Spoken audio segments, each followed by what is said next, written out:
The fairy palaces burst into illumination, before pale morning showed the monstrous serpents of smoke trailing themselves over Coketown. A clattering of clogs upon the pavement, a rapid ringing of bells, and all the melancholy mad elephants, polished and oiled up for the day's monotony, were at their heavy exercise again. Stephen bent over his loom, quiet, watchful, and steady. A special contrast, as every man was in the forest of looms where Stephen worked, to the crashing, smashing, tearing piece of mechanism at which he labored. Never fear, good people of an anxious turn of mind, that art will consign nature to oblivion. Set anywhere, side by side, the work of God and the work of man, and the former, even though it be a troop of hands of very small account, will gain in dignity from the comparison. So many hundred hands in this mill, so many hundred horse steam power. It is known, to the force of a single pound-weight, what the engine will do, but not all the calculators of the national debt can tell me the capacity for good or evil, for love or hatred, for patriotism or discontent, for the decomposition of virtue into vice, or the reverse, at any single moment in the soul of one of these its quiet servants, with the composed faces and the regulated actions. There is no mystery in it. There is an unfathomable mystery in the meanest of them, forever. Supposing we were to reverse our arithmetic for material objects, and to govern these awful unknown quantities by other means.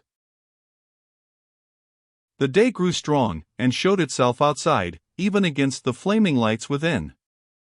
The lights were turned out, and the work went on. The rain fell, and the smoke serpents, submissive to the curse of all that tribe, trailed themselves upon the earth.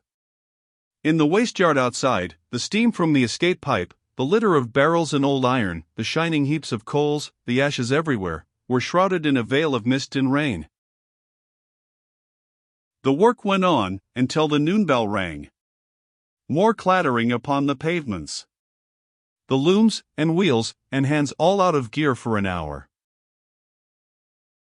Stephen came out of the hot mill into the damp wind and cold wet streets, haggard and worn. He turned from his own class in his own quarter, taking nothing but a little bread as he walked along, towards the hill on which his principal employer lived, in a red house with black outside shutters, green inside blinds, a black street door, up 2 white steps, Bounderby, in letters very like himself, upon a brazen plate, and a round brazen door handle underneath it, like a brazen full stop. Mr. Bounderby was at his lunch. So Stephen had expected. Would his servant say that one of the hands begged leave to speak to him? Message in return, requiring name of such hand. Stephen Blackpool. There was nothing troublesome against Stephen Blackpool. Yes, he might come in. Stephen Blackpool in the parlor. Mr. Bounderby, whom he just knew by sight, at lunch on chop and sherry. Mrs. Sparsit netting at the fireside, in a side-saddle attitude, with one foot in a cotton stirrup. It was a part, at once of Mrs. Sparsit's dignity and service, not to lunch. She supervised the meal officially, but implied that in her own stately person she considered lunch a weakness. "Now, Stephen," said Mr. Bounderby, "what's the matter with you?" Stephen made a bow. "Not a servile one, these hands will never do that."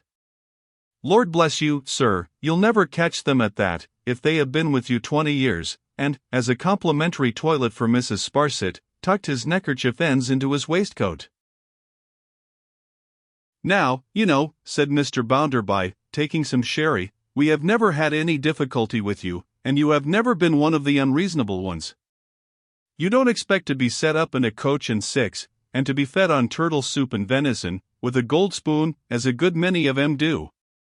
Mr. Bounderby always represented this to be the sole, immediate, and direct object of any hand who was not entirely satisfied, and therefore I know already that you have not come here to make a complaint. Now, you know, I am certain of that, beforehand. "No, sir, sure I had not come for naught o' th kind." Mr. Bounderby seemed agreeably surprised, notwithstanding his previous strong conviction. "Very well," he returned.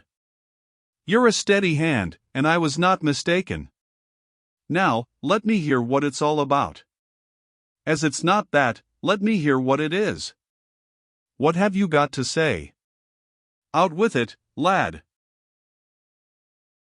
Stephen happened to glance towards Mrs. Sparsit. I can go, Mr. Bounderby, if you wish it, said that self-sacrificing lady, making a feint of taking her foot out of the stirrup. Mr. Bounderby stayed her, by holding a mouthful of chop in suspension before swallowing it, and putting out his left hand. Then, withdrawing his hand and swallowing his mouthful of chop, he said to Stephen, Now you know, this good lady is a born lady, a high lady. You are not to suppose because she keeps my house for me, that she hasn't been very high up the tree, up at the top of the tree. Now, if you have got anything to say that can't be said before a born lady, this lady will leave the room. If what you have got to say can be said before a born lady, this lady will stay where she is. Sir, I hope I never had naught to say, not fittin' for a born lady to year, sin I were born myson, was the reply, accompanied with a slight flush. Very well, said Mr. Bounderby, pushing away his plate and leaning back. Fire away. I hakum, Stephen began, raising his eyes from the floor, after a moment's consideration, to ask Yo-Yo advice. I need tea overmuch. I were married on EASR Monday 19 years sin, long and dree. She were a young lass, pretty enow, why good accounts of herseln. Well, she went bad soon. Not along of me. God knows I were not a unkind husband to her. I have heard all this before, said Mr. Bounderby. She took to drinking, left off working, sold the furniture, pawned the clothes, and played old gooseberry. I were patient why her. The more fool you, I think, said Mr. Bounderby, in confidence to his wineglass.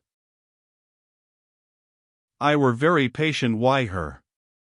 I tried to wean her fra tea hour and hour again. I tried this, I tried that, I tried t'other. I ha gone home, many's the time, and found all vanished as I had in the world, and her without a sense left to bless hersel lying on bare ground. I ha done tea not once, not twice, 20 time. Every line in his face deepened as he said it, and put in its affecting evidence of the suffering he had undergone. From bad to worse, from worse to worsen. She left me. She disgraced hersel in every ways, bitter and bad. She come back, she come back, she come back. What could I do to hinder her? I ha walked the streets nights long, ere ever I'd go home. I ha gone tth brig, minded to fling missile hour, and ha no more on't. I ha bore that much, that I were out when I were young. Mrs. Sparsit, easily ambling along with her netting needles, raised the Coriolannian eyebrows and shook her head, as much as to say, the great no trouble as well as the small. Please to turn your humble eye in my direction. I ha paid her to keep awa from me. These 5 year I ha paid her. I ha gotten decent futrils about me again. I ha lived hard and sad, but not ashamed and fearful of the minutes o' my life. Last night, I went home. There she lay upon my hearthstone. There she is. In the strength of his misfortune, and the energy of his distress, he fired for the moment like a proud man.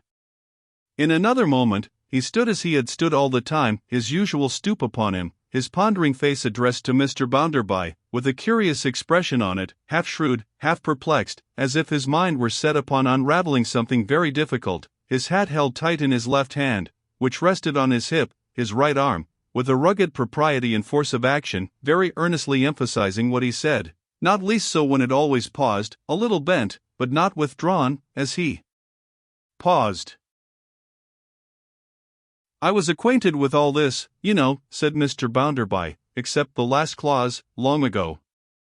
It's a bad job, that's what it is. You had better have been satisfied as you were, and not have got married. However, it's too late to say that. Was it an unequal marriage, sir, in point of years? Asked Mrs. Sparsit. You hear what this lady asks. Was it an unequal marriage in point of years, this unlucky job of yours? Said Mr. Bounderby. Not e'en so. I were 21, misseln, she were 29 but. Indeed, sir, said Mrs. Sparsit to her chief, with great placidity. I inferred, from its being so miserable a marriage, that it was probably an unequal one in point of years. Mr. Bounderby looked very hard at the good lady in a sidelong way that had an odd sheepishness about it. He fortified himself with a little more sherry. Well, why don't you go on? He then asked, turning rather irritably on Stephen Blackpool. I ha' come to ask you, sir, how I am to be ridded o' this woman. Stephen infused a yet deeper gravity into the mixed expression of his attentive face. Mrs. Sparsit uttered a gentle ejaculation, as having received a moral shock. What do you mean? Said Bounderby, getting up to lean his back against the chimney-piece. What are you talking about? You took her for better for worse. I mun be ridden o' her. I cannot bear tea nae more. I ha' lived under tea so long, for that I ha' hadden the pity and comforting words o' th best lass living or dead. Haply, but for her, I should ha' gone battering mad. He wishes to be free, to marry the female of whom he speaks, I fear, sir, observed Mrs. Sparsit in an undertone, and much dejected by the immorality of the people. I do. The lady says what's right. I do. I were a coming to tea. I ha' read ith papers that great folk, fair fought Emma. I wishes em no hurt, are not bonded together for better for worse so fast, but that they can be set free fro their misfortunate marriages, and marry our Agan. When they done not agree, for that their tempers is ill-sorted, they has rooms o' one kind and another in their houses, above a bit, and they can live asunders. We folk ha' only one room, and we can't. When that won't do, they hug out another cash, and they can say this for yo and that for me, and they can go their separate ways. We can't. Spite o' all that, they can be set free for smaller wrongs than mine. So, I mun be ridden o' this woman, and I want he know how? Know how, returned Mr. Bounderby.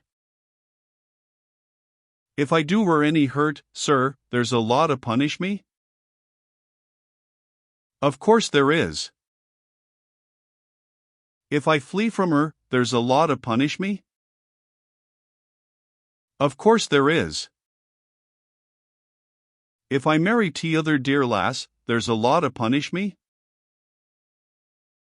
Of course there is. If I was to live wi' her and not marry her, saying such a thing could be, which it never could or would, and her so good, there's a law to punish me, and every innocent child belonging to me? Of course there is. Now, a God's name, said Stephen Blackpool, show me the law to help me. Hem. There's a sanctity in this relation of life, said Mr. Bounderby, and it must be kept up. No, done not say that, sir. T'an't kept up that way. Not that way. 'Tis kept down that way. I'm a weaver, I were in a factory when it shilt, but I ha' gotten in to see why and earn to hear why. I read in th papers every sizes, every sessions, and you read too, I know it, with dismay, how th supposed unpossibility o' ever getting unchained from one another, at any price, on any terms, brings blood upon this land, and brings many common married folk to battle, murder, and sudden death. Let us ha' this, right understood. Mine's a grievous case, and I want, if you'll be so good, to know the law that helps me. Now, I tell you what, said Mr. Bounderby, putting his hands in his pockets. There is such a law. Stephen, subsiding into his quiet manner, and never wandering in his attention, gave a nod. But it's not for you at all. It costs money. It costs a mint of money. How much might that be? Stephen calmly asked. Why, you'd have to go to Doctors' Commons with a suit, and you'd have to go to a court of common law with a suit, and you'd have to go to the House of Lords with a suit, and you'd have to get an Act of Parliament to enable you to marry again, and it would cost you, if it was a case of very plain sailing, I suppose from £1,000 to £1,500, said Mr. Bounderby. Perhaps twice the money. There's no other law? Certainly not. Why then, sir, said Stephen, turning white, and motioning with that right hand of his, as if he gave everything to the four winds, 'tis a muddle. 'Tis just a muddle altogether, and the sooner I am dead, the better. Mrs. Sparsit again dejected by the impiety of the people. Pooh, pooh. Don't you talk nonsense, my good fellow, said Mr. Bounderby, about things you don't understand, and don't you call the institutions of your country a muddle, or you'll get yourself into a real muddle one of these fine mornings. The institutions of your country are not your piecework, and the only thing you have got to do, is, to mind your piecework. You didn't take your wife for fast and for loose, but for better for worse. If she has turned out worse, why, all we have got to say is, she might have turned out better. 'Tis a muddle, said Stephen, shaking his head as he moved to the door. 'Tis a muddle. Now, I'll tell you what, Mr. Bounderby resumed, as a valedictory address.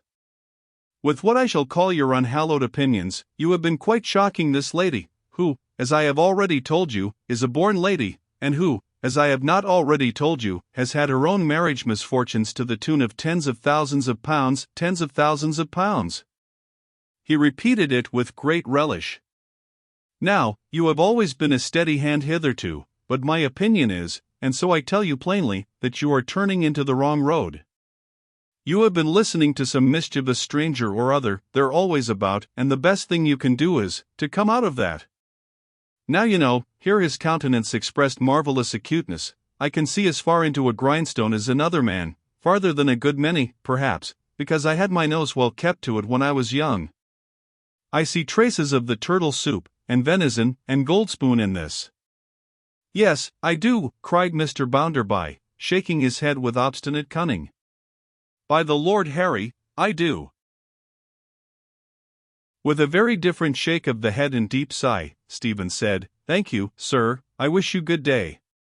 So he left Mr. Bounderby swelling at his own portrait on the wall, as if he were going to explode himself into it, and Mrs. Sparsit still ambling on with her foot in her stirrup, looking quite cast down by the popular vices.